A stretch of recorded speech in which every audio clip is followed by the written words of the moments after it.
Now that we have seen how to add buttons to our web page, in this exercise we're going to look at forms and how we can add forms to our web page and also style these form elements using the Bootstrap classes. Going back to contact.us.html page, scroll down until you see this comment there called form goes here. We're going to replace this with the form in this web page. So let's delete that and then construct the form in that particular location inside the div there. To get started with the form, I'm going to use the form HTML tag and construct the form within this HTML tag. So within this form tag, let's add in the various elements of our form. So inside this form, I'm going to divide this form into several rows there. To divide your form into rows, you can simply use a div with the class form group and then apply the row class to it.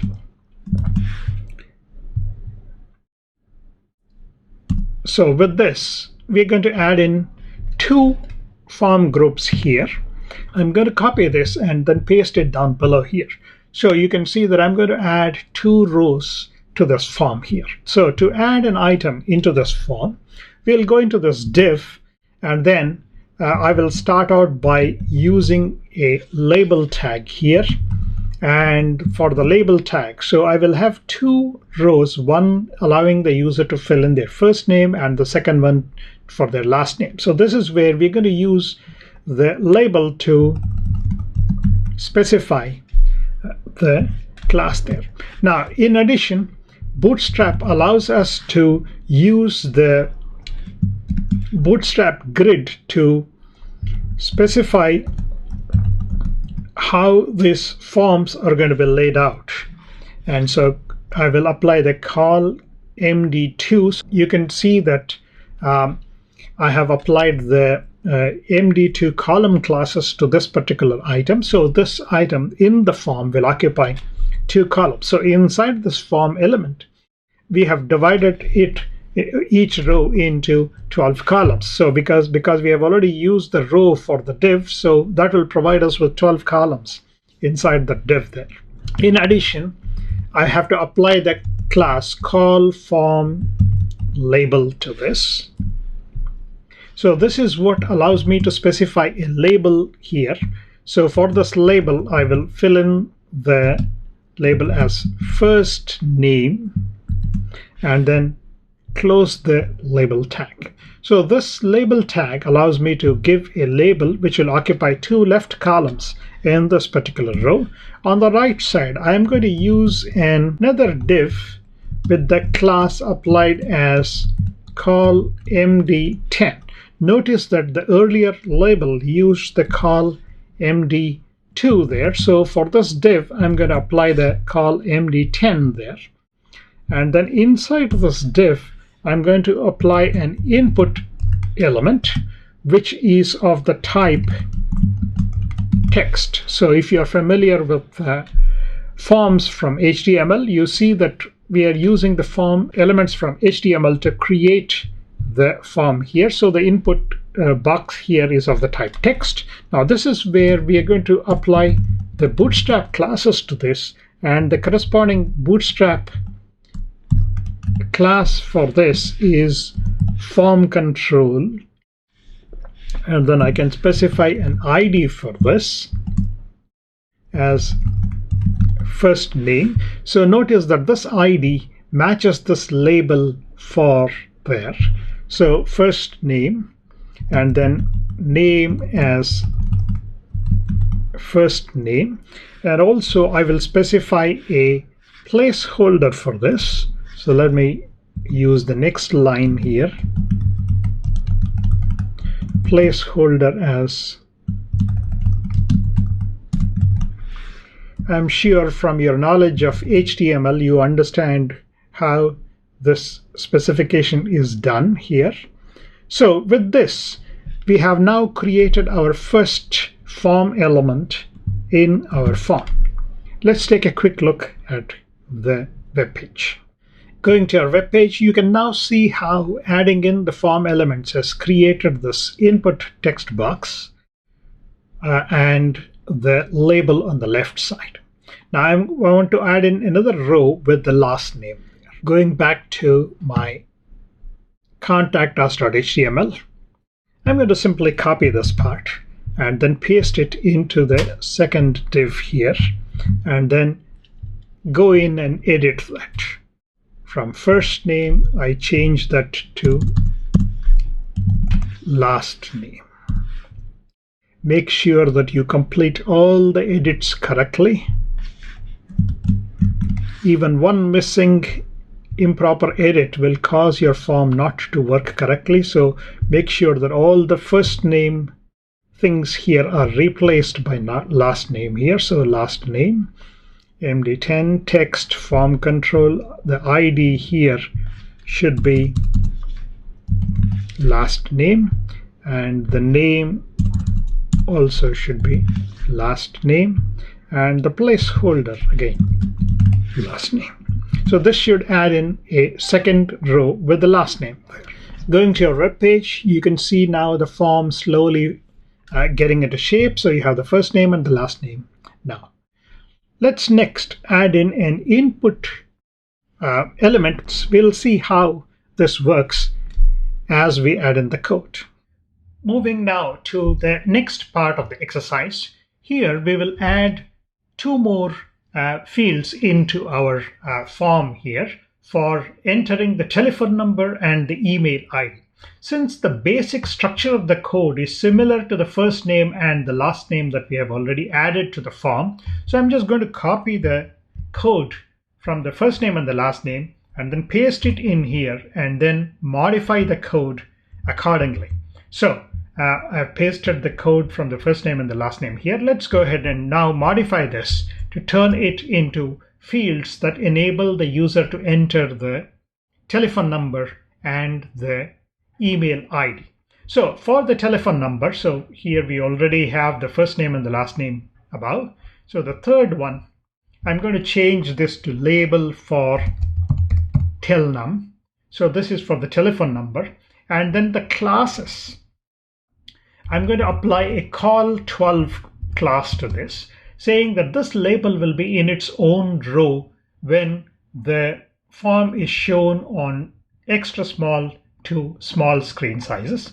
And then for medium to higher screen sizes, this would be displayed in two columns of the particular row here. So that's the change that we will make there. And then also the label itself, let me change that to contact telephone number, contact tel dot there. Now, the telephone number itself, we will let the user enter it as two parts, one which is the area code and the second one which would be the actual telephone number. So I'm going to take this part of the code, which was the input field that we had for the first name, and then create another one down below here, which I'm going to use for the telephone number itself. And now we will turn this first one into the field for entering the area code. You could also use it, for example, for country code if that's what you wish to put in the form. So for the area code itself, I'm going to apply for the div the classes as call5, call md3 here. So notice that for the medium screen, you have two columns occupied by the label, 3 columns occupied by the area code itself, and the remaining 7 columns I will give it to the text field here. So similarly for the area code, I say call5. So for extra small to small screens, this will occupy 5 columns, and then for the remaining 7 columns, we'll let the telephone number field itself occupy that. So let me change the next one to call7 and call md7 here. Now, this field, I will change this to tel, input type tel for telephone number, and the class is form control.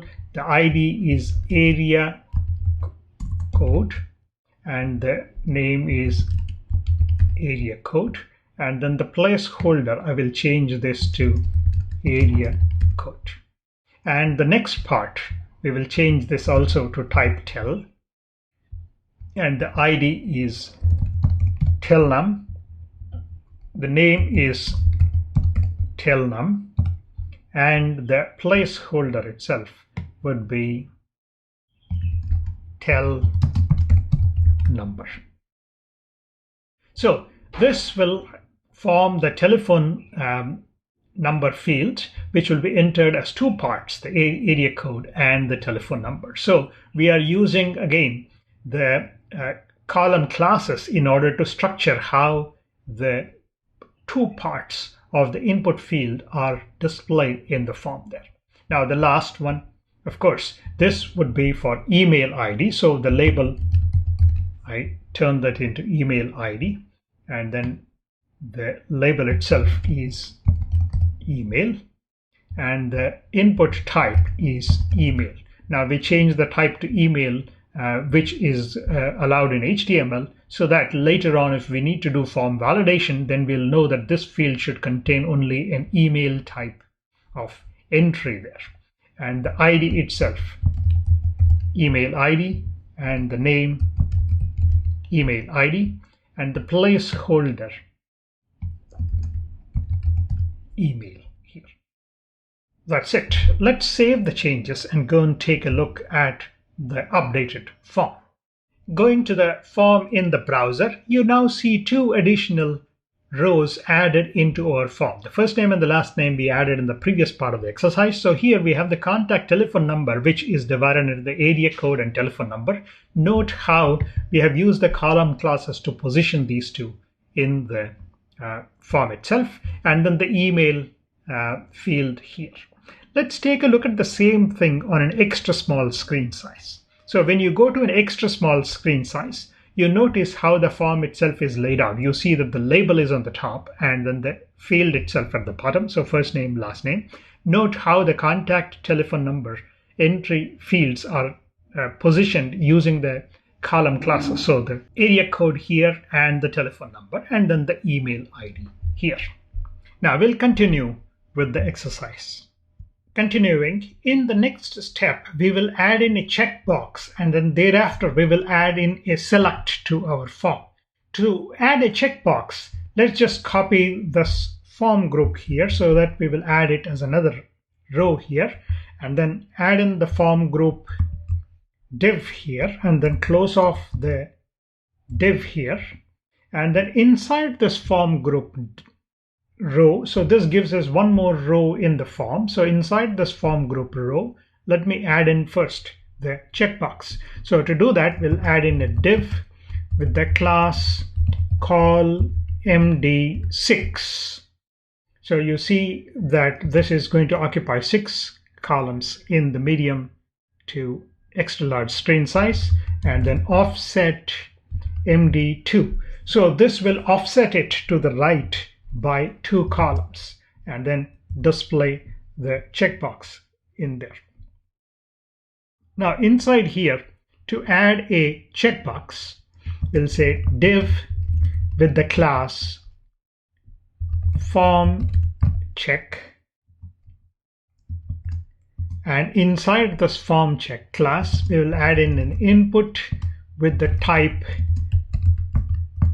checkbox, and the class as form check input. And then let me go to the next line and then say name is approve, and the ID is approve, and the value is an empty string there. And to this checkbox, let's add a label here. So to add a label, we'll go and add in label class form check label, and then this label is for this checkbox that we just added. So that's why we'll say for approve. So notice that the For the checkbox, we have given the name and the ID as approved. So that's why here we'll say for the label for approve. And then inside this label, we'll specify the content as may we contact you. And then save the changes. And then let's go and take a look at our form. Going to the web page, you can now see that we have added in a checkbox along with a label here, and notice that this label is in bold because of the use of the strong tag there, and we did offset MD2, so that's why we pushed this checkbox all the way here. This doesn't have a label here, but instead this is pushed right here. So that's the reason for using offset MD2 here, and this one occupies MD6, so 6 columns here. We are not done with that yet. I'm going to add in the next part here, which is a select box there. So I would apply one more div here with the class call MD3 and offset MD1 here. And inside this div, I'm going to define a select. So again, from your knowledge of HTML, you know what a select does for you. Now the select, we'll apply the class as form control. So this is the Bootstrap class that I'm applying to the select here. And close off the select. And inside here, I need to give the options for the select. So I'm using a simple select here.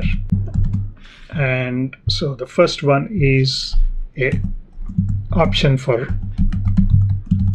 telephone or email, and close off the option. So this creates a select element in my form, which has two options, telephone and email. So let's save the changes. Taking a look at our web page, you can now see how the telephone and email select box is now created here. So this allows me to select which one to do, and then you can also check the checkbox like this. So this finishes the next row. Let's add in one more row, which will allow the user to actually type in their feedback. So I will use a text area for formatting that. For the next one, I'm going to use a text area. So what I'm going to do is I'm just going to go up and copy this email part of it. I'm too lazy to keep typing in everything all the time, so I tend to do cut and paste wherever feasible. But for this one, the label should be feedback and a column form label, and then the actual text is your feedback here. So that is the label. And then in here, the second one, I'm going to format this one. Instead of input type, I'm going to change that to a text area, and then I don't need the type there. Text area, the class is still form control, and the ID is feedback, name is feedback, and the placeholder is not needed here, and instead change it to how many rows I want to give for the feedback for the text area. So I'll say 12 rows and then close off text area. So notice how I have included the text area in my form. Save the changes, take a look. Going to my web page, now you see my form taking its complete shape here. You have the first name, last name, telephone, email there, and then the feedback, the text area of 12 rows. Now, we would need a button which the user should click to submit the feedback. So let's add in a submit button to this form. Going back to the form, again, create one more row here by using the div here with the form group row here, and inside here I'm going to add in a button here. So I would say div class offset MD2, because I want my button to be positioned right below all those fields that I have here. So the left two columns are being used for the label. So the submit button doesn't need a label. So I'm just going to push it to the right here. And then I would say call MD10. So this would occupy the remaining 10 columns there. And then inside this div, I'm going to add in a button there. So when you add in a button to your form, use the button tag here with the type submit. So this is the submit button for your form there. And class, remember button classes, button